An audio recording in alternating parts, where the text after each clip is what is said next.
Merlong Solano. Primeiro você vai me explicar da onde vem esse nome, que eu não sei. Merlong? O que é? Rapaz, Solano? rapaz, Solano é da América Latina. pois é, Solano mas o Merlong, o meu pai lá nos anos 50 foi a São Paulo, Paraná, trabalhou aí como operário e voltou, diferente de muitos que saíram deixando a namorada, e voltou para casar com minha mãe, com quem ele já namorava quando saiu, né? E voltou, e o primeiro filho que apareceu foi eu, e ele botou esse nome diferente. Eu tenho a impressão que ele quis homenagear alguém e terminou aportuguesando o nome. Você não sabe a nacionalidade? Não, não tenho uma nacionalidade Não? diferente. Eu encontrei o nome Merlong, minha esposa encontrou meus filhos, numa empresa de eletricidade, parece que na Coreia, ou lá na Ásia, sabe? Merlong elétrica, não sei o quê. Olha só, então a gente, eu vou até fazer aqui um pedido para o nosso público, que o público aqui é ultra qualificado e muitos conhecem palavras e, né, etimologia e tudo mais. Se alguém souber a origem de Merlong, conta para gente aqui. Merlong, agradecer. Diga, querido, o que você quer falar? Eu conheço muitos Marlons, né? Mas Merlong não conheço outro. É bom que você fica sendo único, né? Porque não tem outro no mundo. Olha só, o Merlong tem uma história fantástica aqui. Merlong Solano, ele nasceu em Valença do Piauí, professor, historiador, economista, formado em História na Universidade Federal do Piauí, Economia na mesma instituição, tem mestrado em História Social pela Pontifícia Universidade Católica de São Paulo. Tem todo esse trajeto aí, foi coordenador de cursos acadêmicos e trabalhou muito junto do Wellington Dias, no Piauí, ajudou a governar o estado do Piauí, foi deputado federal por 2 vezes, estadual, né, por 2 vezes no Piauí, e agora é deputado federal. Se assumiu em 2020. Como é que foi a sua chegada na Câmara Federal?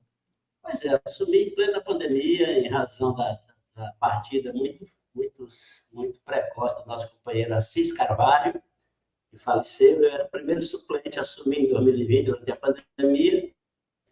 Assumi à distância, né? Fui lá só no dia de tomar posse e voltei para ficar acompanhando os trabalhos através da internet, que durante todo o ano de 2020 e parte do ano de 2021 a coisa ficou muito diferente daquilo que eu imaginava. Porque os debates frios à distância, né? Sem aquela convivência ali das comissões, do embate no plenário, das discussões, eu senti falta, mas felizmente isso voltou. Voltou, né? Eu fiquei aqui na Cruz, não sabia que tinha sido pelo falecimento de um colega, de um correligionário. Merlong, companheiro do PT também, né? Isso, do PT, era presidente do nosso partido aqui, Assis Carvalho. Piauí, estado tão lindo, né? Que eu preciso conhecer, inclusive as praias lá no delta do Parnaíba, né? Merlong, congelou aqui o Merlong, vamos ver se vai voltar. Congelou de olhos fechados aqui com a gente. Vamos aguardar alguns segundos aqui. Pronto, voltou. Você tá. Eu queria que você falasse um pouco do Campos Neto. Já foi convocado para falar na comissão mista de orçamento. Como é que tá? Como é que estão as discussões para esse episódio aí, para esse evento? Bom, Gustavo, eu apresentei o requerimento nesse sentido na semana passada, tanto no âmbito da comissão mista do orçamento, da qual eu sou titular e coordenador da bancada do PT nessa comissão, e também no âmbito da comissão de finanças e tributação, também da qual eu sou titular. Ainda não houve deliberação, mas eu acredito que, como sempre costuma acontecer, alguém vai propor que a convocação seja transformada em convite, e havendo consenso nesse sentido, eu não colocarei obstáculo, se tratará apenas de acertar a data da vinda dele, da ida dele à Câmara, porque está claro a necessidade, ela está clara, e também a obrigação legal, isso está previsto na lei de responsabilidade fiscal, a necessidade do Banco Central prestar contas até 90 dias ao final de cada semestre do cumprimento das suas metas, tanto em relação à política monetária, quanto à política de crédito e também a política cambial.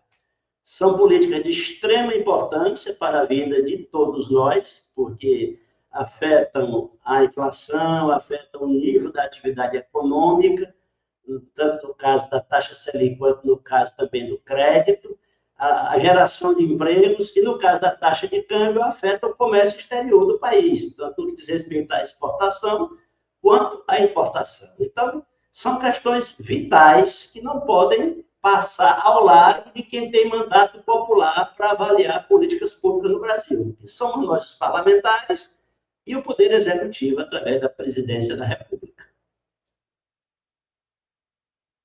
Perfeitamente. Eu estava aqui dando atenção também para o nosso público que está comentando aqui, inclusive a origem do nome. O Ivo Afonso está dizendo aqui, Merlong, provavelmente uma referência a Mekong, o rio Mekong.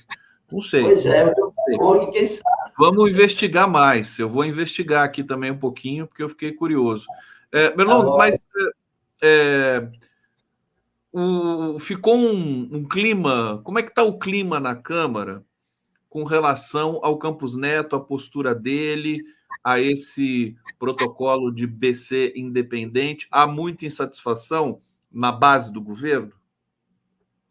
Pois é, como em todos os assuntos que passam pela Câmara dos Deputados hoje, também pelo Senado, Gustavo, há muita divisão, há muitas opiniões díspares acerca do assunto.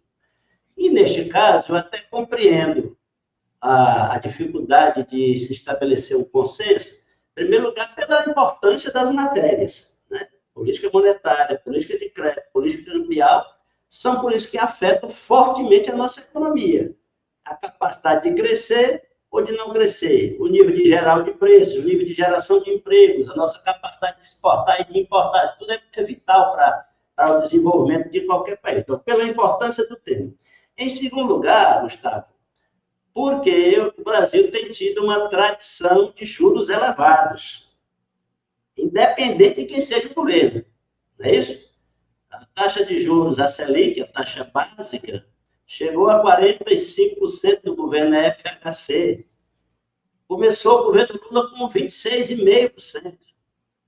E assim prosseguiu, né? Dilma chegou em 14,25%, no Temer também em 14,25%, no Bolsonaro em 13,75%, e o Lula, no governo Lula, não pela vontade dele, começou o governo com 13,75% e agora está em 10,5%. Taxas muito elevadas em relação ao nível geral de preços, em relação à inflação, que nesse momento está em 3,9%. Então, isso tudo torna o assunto um assunto muito polêmico.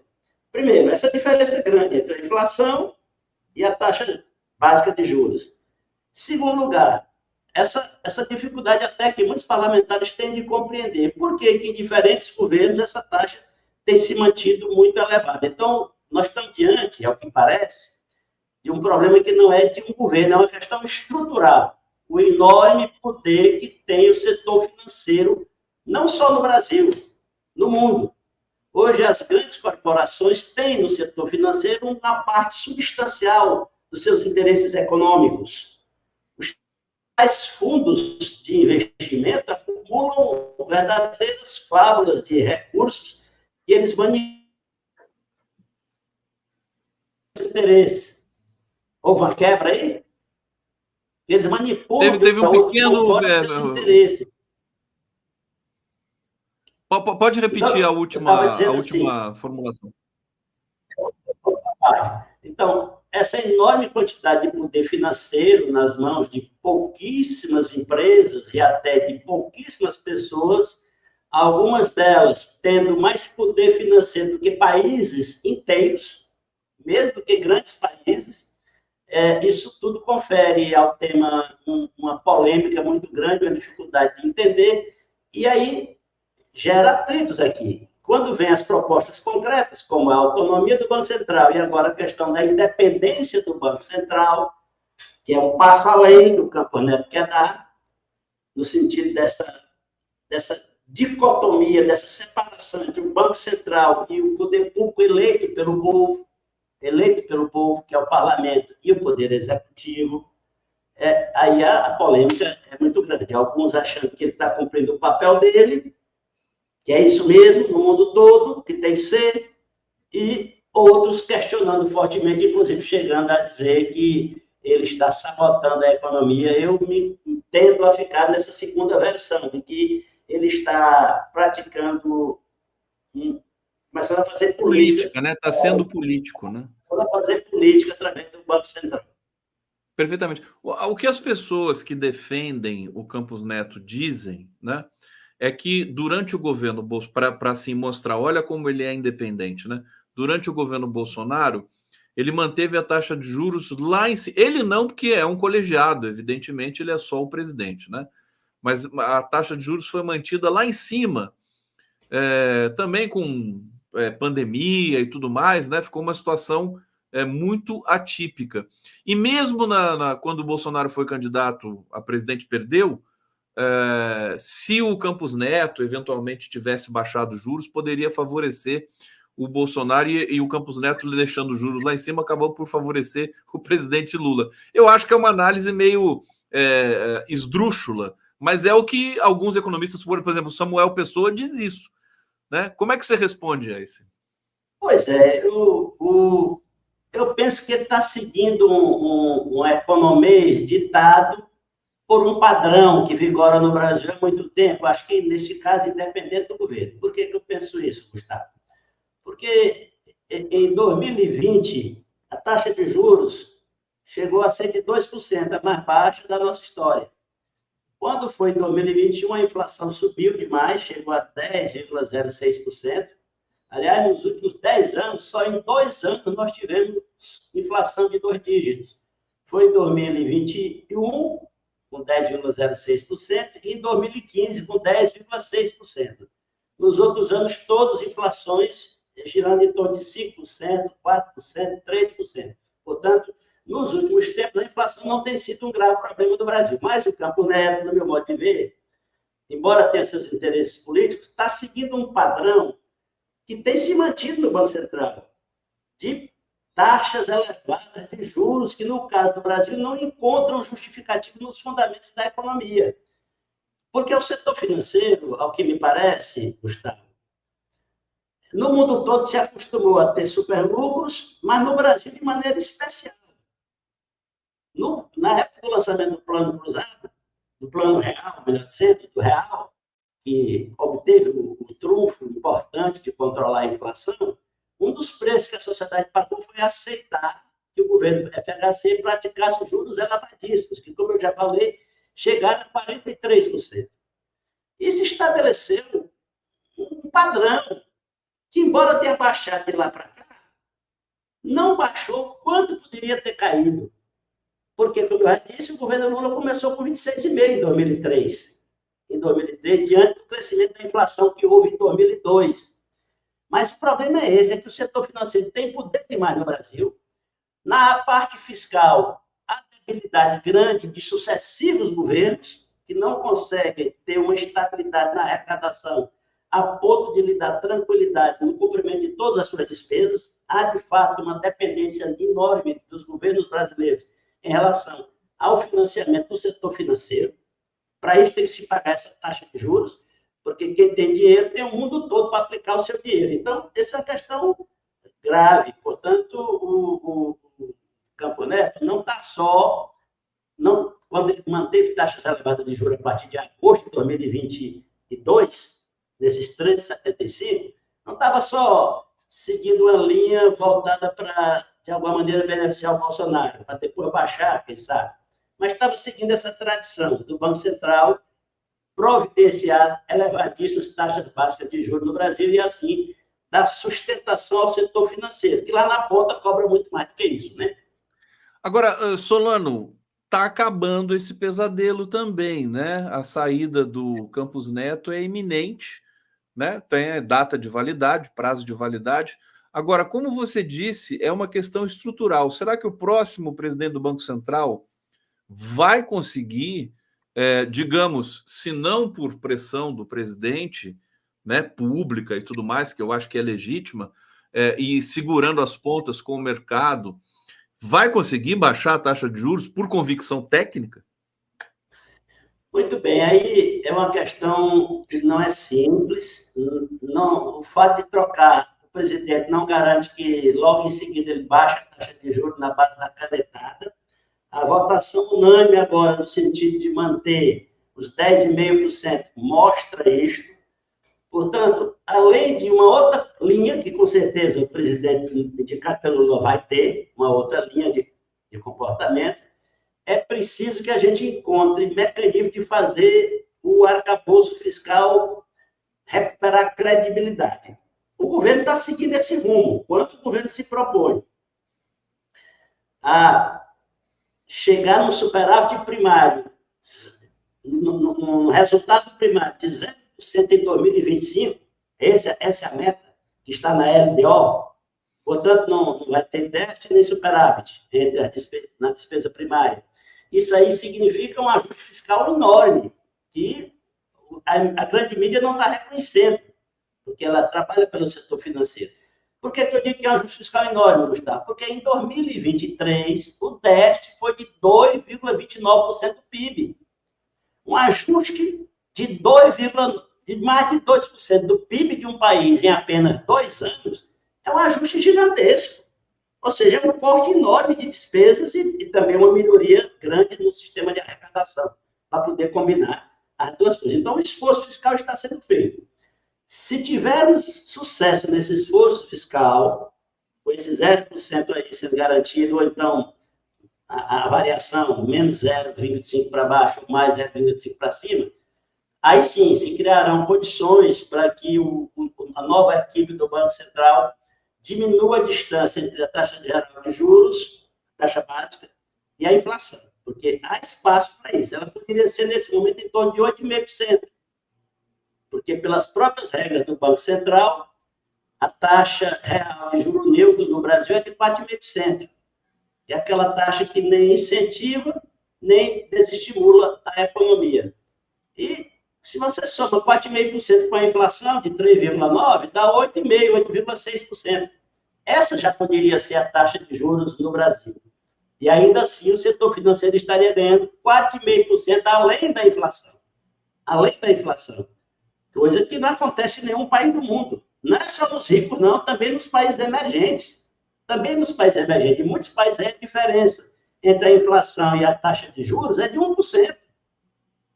E não essa diferença gigantesca de quase 9%, como é aqui no Brasil. Então, há um caminho a ser percorrido, onde o desempenho da arrecadação e um melhor desempenho da despesa são importantes para qualquer que seja o governo. Nesse sentido, meu querido Solano, você acha que... como é que você avalia o papel do Fernando Haddad? Muita gente reclama, né, dentro do próprio PT, que o Haddad teria um perfil mais neoliberalizante, inclusive ele tenta sempre colocar panos quentes na relação com o Campos Neto e tudo mais. Como é que você vê o papel do ministro da Fazenda nesse momento no Brasil? Como é que é a relação da bancada, se você puder relatar alguma experiência também pessoal com essa questão de convencimentos e debate com relação à política econômica? Solano. Eu acho, Gustavo, que se nós considerarmos, de um lado, a dependência que o Brasil tem de financiamento do setor financeiro, considerando que nós estamos com déficit fiscal desde 2015, é muito tempo para ficar apresentando déficit, ou seja, nós arrecadamos menos do que o que gastamos desde 2015, então nós temos uma dependência gritante. Que o setor financeiro enfia a faca, cobra 7% do PIB do Brasil só em forma de juros, para poder emprestar o dinheiro para rolar a dívida. Isso é muita coisa, é um abuso. Mas considerando isso de um lado, e de outro lado, considerando a correlação de forças políticas dentro do Congresso Nacional, as pessoas têm que entender isso. O Brasil elegeu o Lula por uma pequena diferença, mas elegeu por uma grande diferença uma bancada extremamente conservadora, tanto na Câmara quanto no Senado. E o centro político, combinado com a extrema-direita, eles juntam com enorme facilidade na Câmara 340 votos. Isso é voto mais do que suficiente para alterar a Constituição. Não há nenhum tipo de lei que eles querendo, eles não consigam aprovar na Câmara e no Senado. Então, considerando esses dois fatores, o Haddad exerce um papel que me parece fundamental para o nosso governo. A despeito disso, ele conseguiu estabelecer um ambiente de credibilidade na política econômica, coisa que o governo Bolsonaro não tinha. Os agentes econômicos retirando da gaveta seus investimentos. Só veja só o setor automobilístico, Gustavo. Enquanto que a Ford foi embora do Brasil depois de décadas, em 2021, esse ano, do ano passado para cá, a indústria automobilística anunciou investimento da ordem de 125 bilhões no Brasil. 11 montadoras trazendo recursos para aplicar no Brasil, inclusive desse setor mais moderno, dos carros elétricos. A mesma coisa no setor do aço, que anunciou mais de 100 bi de investimentos, no setor de papel e celulose. Então, os agentes econômicos estão enxergando um bom desempenho na economia, a inflação sob controle, a geração de empregos aumentando. Nisso tudo, eu acredito que o Haddad teve um papel importante e é fundamental, no meu modo de ver, fortalecer o resultado. Perfeito. O resultado da economia, né, tem sido bom, né? É inegável, né? Esse dado das montadoras de 125 bi até 2028, né? Quer dizer, é realmente impressionante. Investimento em aço, quer dizer, o Brasil voltou a ter credibilidade. No governo Bolsonaro, o Bolsonaro deixava o Congresso governar o país, né? Daquele jeito de emenda secreta, e o mercado administrar o Banco Central. Ele não ligava para nada. E dificultava o comércio exterior. Dificultava o nosso comércio, que é uma loucura o que o Bolsonaro fazia. Ô, Solano, para gente encerrar aqui, estamos chegando no final, infelizmente, prazer imenso recebê-lo aqui no 11 News. Portas sempre abertas aqui para a gente comentar. Eu queria perguntar muito sobre o Piauí com você, perguntar como é que foi a sua experiência tão longa, né? Que creio que seja de muita amizade também com o ex-governador Wellington Dias, que hoje é o ministro ministro do Bolsa Família, né? Como é que é o nome do ministério? Desenvolvimento Social, exatamente. Desenvolvimento Social. Isso. Você quer falar? Foi muito feliz a minha. Eu saí da sala de aula para ser secretário, eu sou professor da Universidade Federal, né? Eu saí da sala de aula para ser secretário do Planejamento do Estado em 2003, onde fiquei até 2026. Depois fui presidente da Companhia de Saneamento, secretário de Governo, deputado estadual e deputado federal. E tenho a felicidade de poder dizer que sou parte de um projeto vitorioso no estado do Piauí, porque nós interrompemos um ciclo de baixa autoestima em que o Piauí só ia para Brasília pedir dinheiro para completar a folha de pagamentos. É um estado ainda pobre, sem dúvida, mas é o estado que mais cresce no Brasil de 2003 para cá, acima da média. Agora nós conseguimos colocar um jovem muito dinâmico para substituir o Wellington Dias depois de 4 gestões, que tem mantido o ritmo acelerado.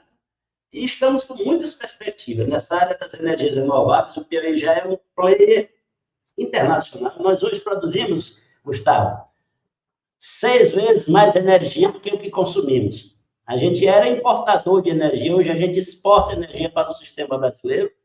E não é exagero dizer que nós seremos também ponta de lança na área do hidrogênio verde. Isso não vai demorar muito, isso já está sendo implementado. Que fantástico! Vou ter que te chamar de novo para falar só do Piauí. Para gente. O Piauí, quanto tempo já está com governos do PT? É que nem a Bahia, não? Foram 4 gestões do Wellington Dias. A gente elegeu um companheiro do PSD em 2011. O Wellington Dias voltou em 2015. E agora Rafael Fonteles, a 5ª gestão. 4 gestões do Wellington Dias. E uma do Rafael Fonteles, que começou e está indo muito bem. Está com índices elevadíssimos de aprovação no nosso governo, felizmente. Não, e o Piauí também tem dados muito bons de educação, né? As melhores redações do Enem, em geral, são do Piauí. Parabéns. Teresina é um centro forte na área de saúde, por isso que, inclusive, é uma das minhas áreas prioritárias de trabalho como parlamentar. Merlongo Solano aqui no 11 News, a gente está encerrando aqui, eu quero agradecer todo mundo que nos acompanhou hoje, edição muito especial aqui com o Zé Genuíno, o Zé de Abreu, o Altamiro Borges, fechando agora com Merlongo Solano. Teve reunião com o PT hoje, Merlongo? Não, hoje eu não participei, tive aqui outros eventos, não pude participar, né? Tá bom, senão eu ia perguntar para você o que falaram lá, como é que vai ser a programação, a gente vai acompanhar a sua atuação também na Câmara, e logo você vai estar aqui de novo com a gente para conversar. Agradecer a Marcela, agradecer todo mundo aí da assessoria do Merlong. Obrigado a todos, continuem com a nossa programação. E aí você me dá o resultado da pesquisa do nome. Um abraço. Pois é, não, parece que não tem mesmo, rapaz. O pessoal aqui parece que não existe. Você vai no Google, né? Você coloca Merlong, só tem o Merlong, mas não tem nenhuma empresa. Um abraço. Obrigado, valeu.